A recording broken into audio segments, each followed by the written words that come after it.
Sound settings. Let's see the sound settings. Go ahead on your device, find your settings application and look up the sound group. We have 4 sliders right here. This is because there are 4 different kinds of sound sources and you have the opportunity to configure the volume separately for all of these.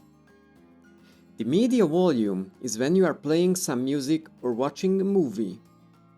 The call volume is how loud the other participant is in your ear during a call.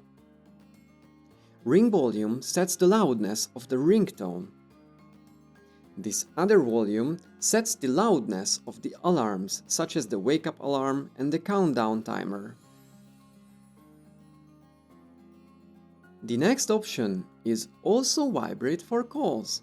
If you enable this, then when you receive a call, your phone will physically vibrate, which might help you find it in your bag, for example. Grab this list and go to the bottom of it, and we will find the phone ringtone right here. You will hear this ringtone when there is an incoming call. You can choose some music right here. Choose the one you like. Next time you hear it, your phone is probably ringing.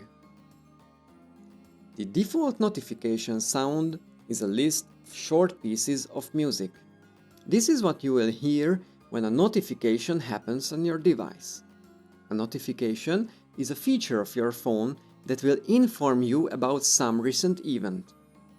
Like when you receive a text message or an instant messaging application shows you that someone was writing to you. So a notification might play this sound to grab your attention. That's all about the sound settings. See you in the following video.